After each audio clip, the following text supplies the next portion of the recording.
இப்போ சமூகத்தில் வந்து ஒரு பொறுப்பான ஒரு நிலையில் இருக்கக்கூடிய ஆட்கள் வந்து இந்த ஊடகங்கள் தானே, அது எல்லாருக்கும் தெரியும்.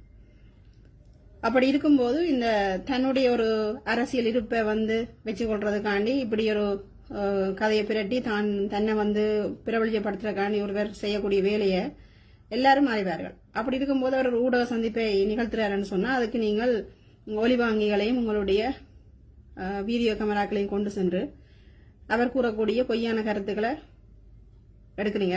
முதல் அவர் கூறுற கருத்து சரியோ பொய்யோன்றது அடுத்த விஷயம்.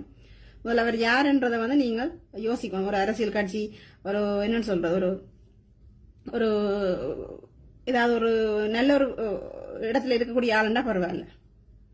நீங்கள் அதை செய்யறீங்கன்னு சொன்னா சரி, நீங்க செய்யுங்க, பிரச்சனை இல்லை. அது யாருடைய கருத்தா இருந்தாலும் நீங்க அது பிரசுரிக்க வேண்டியது உங்களுடைய ஒரு கடமைன்னு சொல்லலாம்.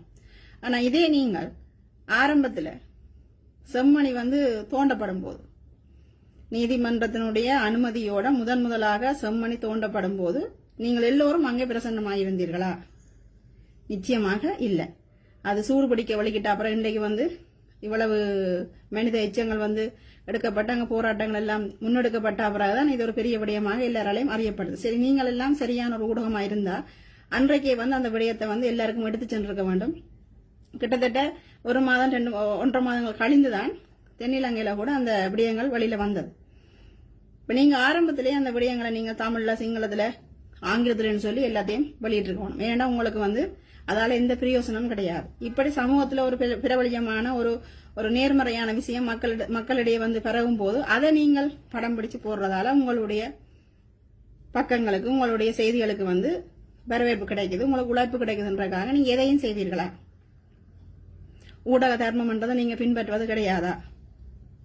பார்க்க போனீங்கன்னா எல்லா ஊடகங்களும் அதில் பாத்தீங்கன்னா அந்த ஒலிவாங்கியில பார்க்கவே தெரியுது. அவர் ஒரு பெரிய ஒரு ஆள் வந்து கூப்பிட்டாருன்னு சொல்லி கூப்பிட்டு வச்சு ஒரு என்னன்னு சொல்றது, ஒரு தேவையற்ற கருத்துக்களை வந்து முன்வைக்கிறது. என்னன்னு சொன்னா, நாங்கள் போர்ல வந்து புலிகளை தோற்கடித்து விட்டோம், நாங்கள் வென்று விட்டோம்னு சொல்லக்கூடிய தென்னிலங்கையில இன்ற வரைக்கும் புலிகளை வைத்துதான் அரசியல் செய்து கொண்டிருக்கிறார்கள். எந்த பெரிய கட்சியா இருந்தாலும், எந்த பெரிய இனவாதியாக இருந்தாலும் புலிகள் இல்லாமல் இங்க அரசியல் இல்லை. அப்படி இருக்கும்போது இது ஒரு என்னன்னு சொல்றது, கண்ணுக்கு தெரியாத ஒரு வைரஸ். அந்த வைரஸ் கூட இப்படியான விடயத்தை தான் தூக்கி வச்சு அரசியல் செய்ய மாட்டேன், எல்லாருக்கும் தெரியும். அதை கூப்பிட்டு வச்சு கணக்கு எதுவெல்லாம் காட்சி கொண்டு அதையெல்லாம் ஒரு செய்தின்னு சொல்லி வெளியிட்டு இருக்கக்கூடிய நீங்கள் சமூகத்துல வந்து என்ன மாதிரியான பொறுப்பை வந்து நீங்கள் நிலைநிறுத்துகின்றீர்கள்? இந்த மக்களுக்காண்டி என்ன மாதிரியான ஒரு என்ன சொல்றது, நல்ல ஒரு செய்தியை நீங்க வெளியிடுவீங்கன்னு நாங்க எதிர்பார்க்கிறது.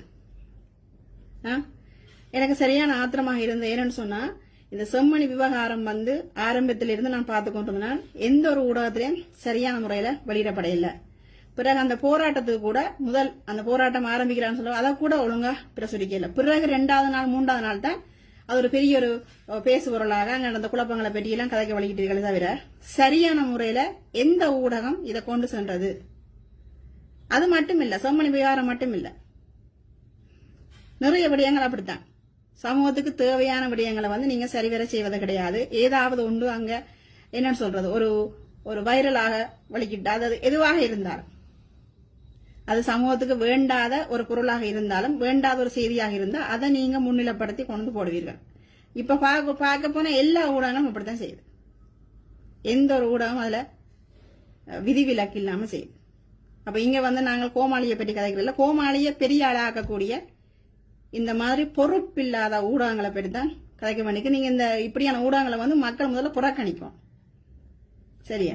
ஏன்னா மக்களை நேரடியா இறங்கி வீதிக்கு இறங்கி போராடுகின்றார்கள், வீதிக்கு இறங்கி கேள்வி கேட்கின்றார்கள் இந்த மாதிரியான ஆட்கள். அப்படி இருக்கும்போது இந்த ஊடகங்கள் இந்த செய்திகளை பார்க்க கூடாது. இந்த ஊடகங்கள் எல்லாம் வெறும் உழைப்பை மட்டும்தான் பார்க்கின்றது. அந்த காலத்திலேயே உயிரை கொடுத்து வேலை செஞ்சார்கள் நிறைய ஊடகவியலாளர்கள்.